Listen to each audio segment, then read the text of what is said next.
2025 թվականի արտաքին քաղաքականության գլխավոր թեման եղել է Հայաստանի եւ Ադրբեջանի միջև խաղաղության հաստատումը, նշեց արտաքին գործերի նախարար Արարատ Միրզոյանը ազգային ժողովի արտաքին հարաբերությունների մշտական հանձնաժողովում ներկայացնելով կառավարության 2021-ից 26 թվականների ծրագրի 2025 թվականի կատարման ընթացքն ու արդյունքները։ Նրա խոսքով արդեն համաձայնեցվել եւ հանրայնացվել են այն սկզբունքները, որոնց շրջանակում պետք է իրականացվի տարածաշրջանային տրանսպորտային ենթակառուցվածքների ապաշրջափակումը։ Միրզոյանը վստահեցրեց, որ Հայաստանի տարածքում կառուցվող կամ վերագործարկվող բոլոր ենթակառուցվածքները գործելու են բացառապես Հայաստանի լիարժեք իրավազորության ներքո։ Երկու հանձնաժողովների կողմից ստորագրվել է, ընդունվել է կանոնակարգ, որը հետո անցել է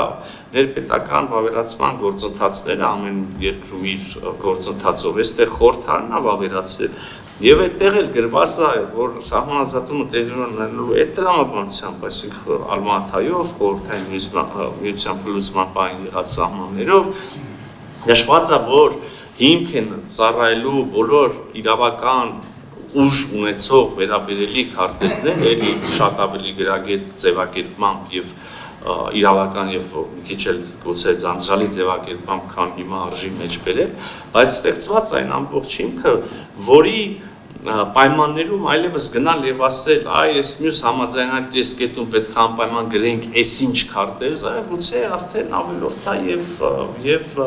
եւ ոչ կառուցողական։ Նախարարը նշեց, որ խաղաղությունը կարող է լինել կայուն այնքան ժամանակ, որքան այն շահավետ է երկու կողմերի համար, Հայաստանին եւ Ադրբեջանին։ Միևնույն ժամանակ նա ընդգծեց, որ չափազանցություն կլինի ասել, թե բոլոր խնդիրները լուծված են եւ հարաբերությունները լիովին հարթված են։ Անդրադառնալով սահմանազատման եւ սահմանագծման գործընթացին, Միրզոյանը հայտարարեց, որ Երևանն ու Բաքուն այս հարցերն անխուսափելիորեն կլուծեն համատեղ հանձնաժողովի շրջանակներում։ Նա նաեւ արձագանքեց ջերմուկի հատվածի վերաբերյալ մտահոգություններին, նշելով, որ այդ հարցերը կքննարկվեն համապատասխան գործընթացում իրավական հիմքերի եւ քարտեզների հստակեցմամբ։ Քննարկման ընթացքում նախարարն անդրադարձավ նաեւ խաղաղության համաձայնագրի շուրջ տարաձայնություններին։ Նրա խոսքով Ադրբեջանը պաշտոնապես չի պահանջում փոփոխել Հայաստանի սահմանադրությունը, սակայն նշում է, որ գործող ձևակերպումների պահպանման դեպքում չի ստորագրի վերջնական համաձայնագիրը։ Հայկական կողմն էլ իր հերթին պնդում է, որ սահմանադրությունը ներքին հարց է եւ բանակցությունների թեմա չէ։ Միաժամանակ ընդգծելով, որ բոլոր տարաձայնությունների լավագույն լուծումը համաձայնագրի ստորագրումն ու վավերացումն է։ Վերջին հանդիպումը, ես չգիտեմ, ինչքանով է կոռեկտ օրինակ,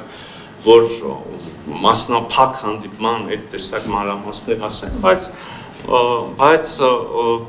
ուզում եմ ձեզ վստահեցնել, որ Ադրբեջանի պահանջ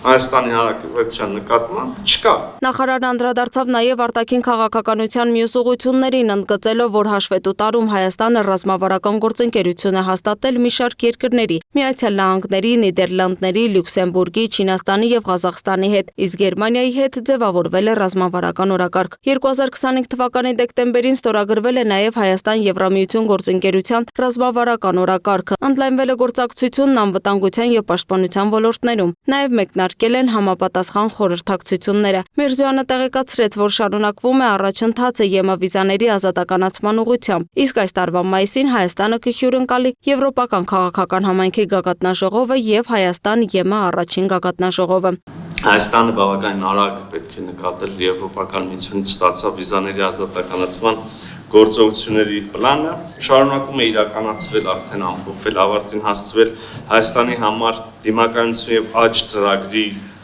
ծրագիրը ընդհանրապես երկրորդ փուլը։ Նախարարն անդրադարձավ նաև տարածաշրջանային գործակցությանը։ Թուրքիայի հետ հարաբերությունների կարգավորման գործընթացը նրա խոսքով ունի դինամիկ ու դրական ընթացք։ Ընդգծվել է Գյումրի-Կարս երկաթուղու վերագործարկման շուրջ համատեղ աշխատանքը, նաև մշակութային ծրագրեր, այդ թվում անի եւ պատմական կամրջի հնարավոր վերականգնումն ու կրթական փոխանակումները։ Վաղուց Թուրքիա-Հայաստան երկխոսությունը հասունացել է բավարար չափի, որպեսզի եւ